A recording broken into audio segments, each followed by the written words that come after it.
Азыркы мезгилде бир эле спортчулар эмес, баарын эле белгилүү баягы пандемия деген баарыбызды кыйнап атат азыр. Эки жакка чыкканда жакынкы чет өлкөгө чыгабызбы, алыскы чет өлкөгө чыгабыз, баары бир ушул маселе аябай курч болуп турат. Ошон үчүн менин оюмча, билбейм, спортсмендерге баары бир өтүшүбүз керек экен прививкадан. Себеби дегенде бизди чыгарбайт. Европага болобу, башка өлкөгө болобу чыгарбайт экен. Көбүнчө Европа, ошо Америка жака чыгыш кыйын экен. Ошон үчүн баарыбыз эле алып атабыз, вакцинациядан өтүп. Мен өзүм да өттүм. Менин окуучуларым Европаны, Америкага каттап аткандардын баары эле прививка алып даярбыз. Азыр алды барып келип атабыз, Кудайга шүгүр. Görüşümüzü sizlere takdim etmek istedim. İlk olarak Kırgızistan temsilcisi 84 kilogram şeklinde dövüşeceği maçımız alkışlarınızla Almaz Akımlı.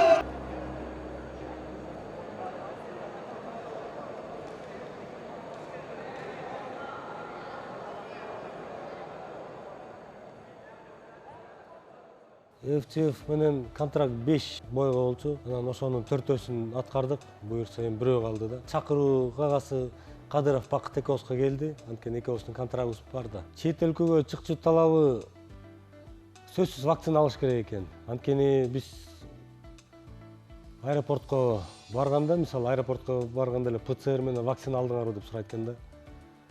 Анан ПЦР кагазын да көрсөтүп аттык, вакцинаны да көрсөтүп аттык. Биз менен эле кошо ошо Бразилиядан мушкерлер келиптир Азербайжанга. Аларды өткөзбөй коюшту. Алардын ошо бир кагазы тура эмеспи, же вакцина алган эмеспи. Биз Бакыт экөөбүз вакцинаны, Синофарм вакцинасын биринчи компонентин алып барганбыз. Вакцина алганда эчтекенди эле сезген жокпуз. Вакцина алганда 3 күн душка түшпө, сууга түшпө, бассейнге түшпө деди. Анан 3 күн сууга, бассейнге түшкөн жокпуз. Бүт баарын баягы врачтар айткандай кылдык, эчтекенди эле сезген жокпуз. Температура деле болгон жокпуз, кыйналган жокпуз. Жакшы эле.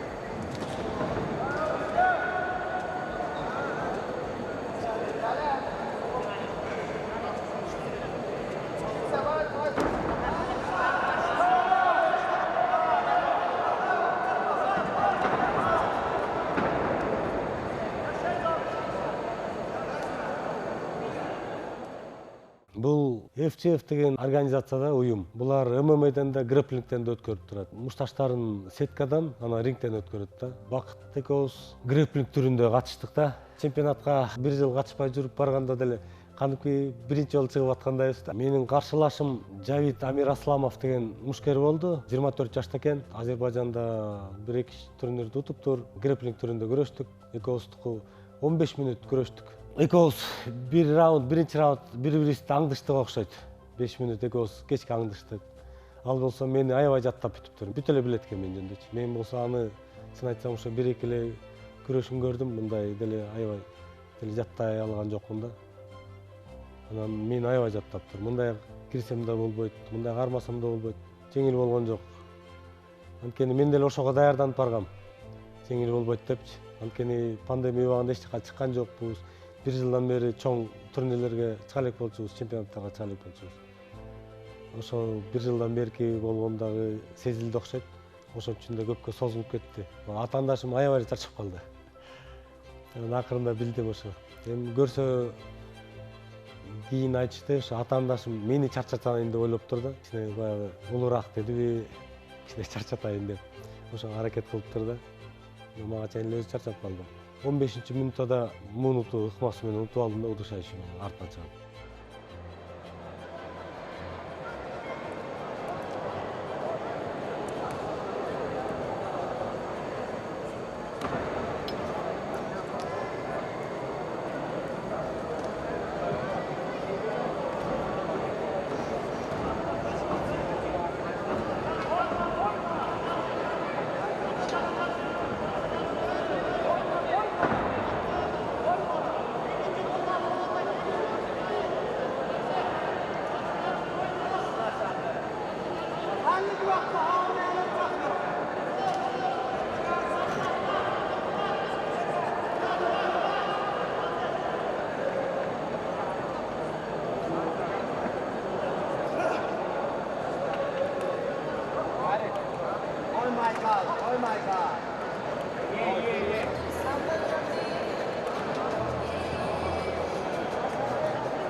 Belediye hanımlar ve canaplar, dövüşümüz yekunlaşır.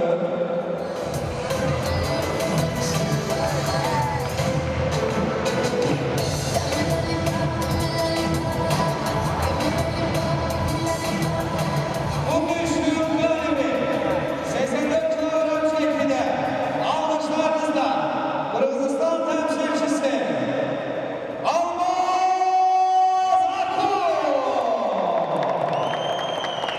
Tebrik ediyoruz her iki maçımızı. Hatırladım ki Almaz Akul'un rakibi Azerbaycanlı Cavit Avraslanov.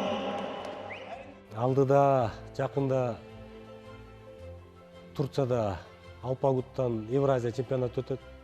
Кудай буйрса, ошо Турцияга баралы деп машыгууну баштадык. Андан кийин декабрда ушул организациянын 5-контракт боюнча 5 мушташыбыз бар. Кудай буйрса, ошолорго барып келели деген оюбуз бар да. Bizim dövüşçülerimizden biri ve inşallah ki diğer dövüşlerimizde gazilerimize, dövüşçülerimize, kahramanlarımıza yeniden söz vereceğim, mükafat olarak teklif edeceğim. Hele biz Hacıveli'ye paylaşarız artık bizimledir ve kemerimizi teklif edeceğim bizim galip gelen idmançımıza.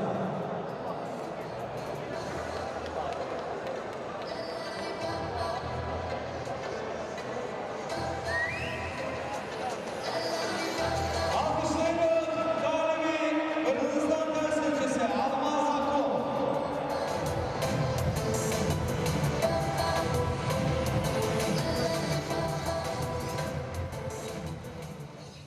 Рингке киргенде уже бүт контролдо болсоң болбойт.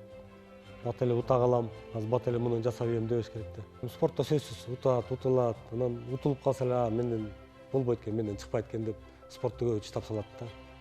Антпек эле аракет кылгыла. Спортто көкпет болсоң эле баарына жетесиң.